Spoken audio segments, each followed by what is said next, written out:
আমাদের কাছে যে পরিসংখ্যান আছে, দেশের বর্তমান আইন শৃঙ্খলা গত বছরের তুলনায় বা বিগত মাসের তুলনায় উন্নতি হয়েছে। তবে কিশোর এবং আমরা গত মাসে এ পর্যন্ত 400 জনেরও বেশি কিশোর গ্যাং আমরা গ্রেপ্তার করেছি এবং গত মাসেও আমরা 56 জনকে গ্রেপ্তার করেছি। তো এটা চলমান আছে, আমরা চেষ্টা করে যাচ্ছি। আসলে সেনাবাহিনীর পক্ষে প্রত্যেক অলিতে গলিতে অথবা প্রত্যেক ডোর স্টেপে আমাদের উপস্থিতি থাকা সম্ভব নয়, এটা আপনারাও বুঝেন। যে কোনো ঘটনা, যখনই কোনো ঘটনা ঘটছে, আমরা তড়িৎ গতিতে সেখানে উপস্থিত হয়ে সেই ঘটনাকে আমরা দ্রুত নিয়ন্ত্রণে নিয়ে এসেছি এবং ওই ঘটনার পরবর্তী যে গ্রেপ্তার করা বা তদন্ত করা সে বিষয়ে আমরা যথাযথ পদক্ষেপ নিচ্ছি। ধন্যবাদ। আমি একটু আগে বলেছি, দেশের বর্তমান আইন শৃঙ্খলার পরিস্থিতি আমাদের পরিসংখ্যান অনুযায়ী পূর্বের তুলনায় অনেক ভালো এবং আপনি যে আমাদের হটলাইনে নাম্বারগুলোর কথা বলেছেন বা সোশ্যাল মিডিয়ার প্ল্যাটফর্মের সাথে আমাদের যে বিভিন্ন রকমের অভিযোগ আমরা পেয়ে থাকি, তার মধ্যে ম্যাক্সিমাম জমি জমা বা টাকা পয়সা সংক্রান্ত অভিযোগ আমাদের কাছে আসে এবং সব ধরনের অভিযোগগুলোই আমরা গ্রহণ করে থাকি এবং এগুলো যাচাই বাছাইয়ের মাধ্যমে তারপরে আমরা এগুলো যথাযথ ব্যবস্থা নিয়ে থাকি। বাংলাদেশ সেনাবাহিনীর বিভিন্ন সদস্য ডেপুটেশনে যেসব সংস্থায় থাকে, সেই সংস্থাগুলো আমাদের সেনাবাহিনীর নিয়ন্ত্রণাধীন নয় এবং কিছু কিছু সেনা সদস্য যারা ডেপুটেশনে ছিল তাদের বিরুদ্ধে গুমের সাথে অভিযোগ এসছে এবং তাদের তদন্ত চলমান রয়েছে এবং তাদের এই তদন্তে যদি গুমের সংশ্লিষ্টতা প্রমাণ পায় তাহলে অবশ্যই বাংলাদেশ সেনাবাহিনী তাদের বিরুদ্ধে যথাযথ আইনানুগ ব্যবস্থা গ্রহণ করবে এবং এই সংক্রান্ত বাংলাদেশ সেনাবাহিনী এ পর্যন্ত সর্বাত্মক সহযোগিতা করেছে এবং ভবিষ্যতেও আমাদের এই সহযোগিতা অব্যাহত থাকবে। ধন্যবাদ। সার্ভেলেন্স, ভিকটিম ফ্যামিলি সার্ভেলেন্সের মাধ্যমে আছে, এ বিষয়ে আমাদের কোনো তথ্য আমাদের কাছে নেই। তবে যদি পরিবাররা আমাদের কাছে সহযোগিতা চায় তাহলে অবশ্যই তাদেরকে সহযোগিতা করা হবে। ধন্যবাদ। আমরা বাংলাদেশ সেনাবাহিনীর পক্ষ থেকে আমরা আইন শৃঙ্খলার উপরে এই প্রেস ব্রিফিংটি করছি। তো আমি বাংলাদেশ সেনাবাহিনীর পক্ষ থেকে বলতে পারি যে আপনারা দেখেছেন ওই ঘটনার পরে যে 6 জনকে চিহ্নিত করা গিয়েছে তার মধ্যে আমরা একজনকে পরের দিনই আমরা গ্রেফতার করেছি এবং আমরা তাকে আইনি প্রক্রিয়ার জন্য পরবর্তীতে আদালতে আমরা তাকে হস্তান্তর করেছি। এর পরবর্তীতে আসলে আপনারা জানেন, যদি কেউ বেল বা জামিন পেয়ে যায় সে বিষয়ে আসলে বাংলাদেশ সেনাবাহিনীর কিছু করার থাকে না। তবে আমরা যে কোনো মব ভায়োলেন্স বা জনদুর্ভোগ সৃষ্টিকারী যে কোনো ঘটনার বিরুদ্ধে বাংলাদেশ সেনাবাহিনী সোচ্চার ছিল, আছে এবং ভবিষ্যতেও থাকবে। আপনারা জানেন, আমরা গত প্রেস ব্রিফিংও বলেছি আমরা নির্বাচন কমিশন থেকে এখনো কোনো নির্দেশনা পাইনি।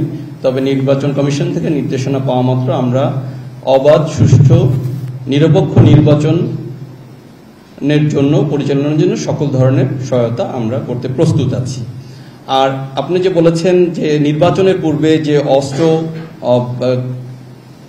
কালেকশনের বিষয়ে যে বিষয়টি বললেন, আপনি জেনে আনন্দিত, এখন পর্যন্ত 80% অস্ত্র এবং অ্যামিউনিশন আমরা উদ্ধার করতে সক্ষম হয়েছি। বাকি যে 20% আছে আমরা চেষ্টা করে যাচ্ছি যে এইগুলো যেন নির্বাচনের পূর্বে যতদূর সম্ভব আমরা এগুলো উদ্ধার করতে পারি, যাতে একটি সুষ্ঠু অবাধ নির্বাচন সংগঠনে একটি সহায়তা করে। যে পোশাক পাওয়া গিয়েছিল সেগুলো,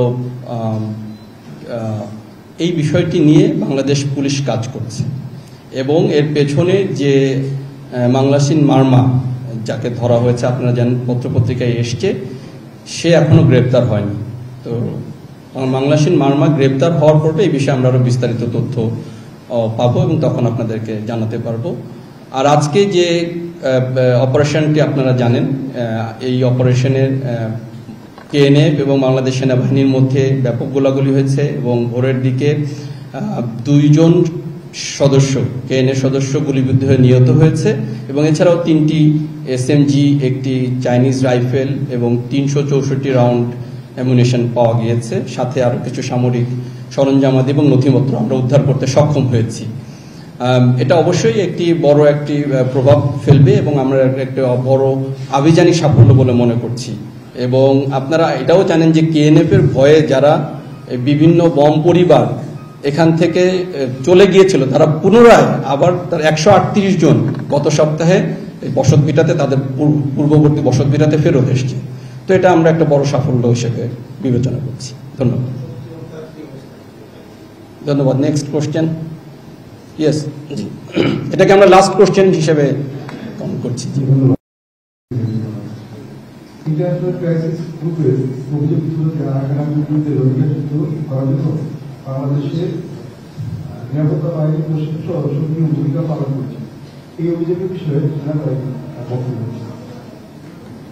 ইন্টারন্যাশনাল জি সশস্ত্র রোহিঙ্গা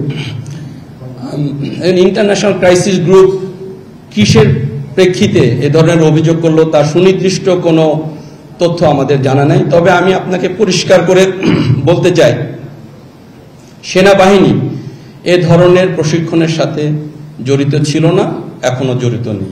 রাষ্ট্রীয় বিষয় এবং রাষ্ট্রীয় পর্যায়ের নীতি নির্ধারকগণরাই এই বিষয়ে সিদ্ধান্ত নেবে বলে আমরা মনে করি। আর প্রথম যে প্রশ্নটি আপনি করেছেন যে আমরা নির্বাচন নিয়ে আসলে অনেক মতামত বা তথ্য আমরা দিয়েছি, বাট ফ্যাক্ট ইজ আমরা এখন পর্যন্ত নির্বাচনের নির্দেশনা পাইনি। আমাদের নিজেদের মধ্যে একটা প্রিপারেশন অবশ্যই আছে, যেটা আমরা নির্বাচন কমিশন থেকে যখন নির্দেশনা পাবো সেই নির্দেশনা মোতাবেক যে কোনো ধরনের, যাতে করে আমরা একটি অবাধ, সুষ্ঠু, নিরপেক্ষ নির্বাচন করতে পারি, তার জন্য সকল ধরনের সহযোগিতা করতে আমরা বাংলাদেশ সেনাবাহিনী প্রস্তুত আছে।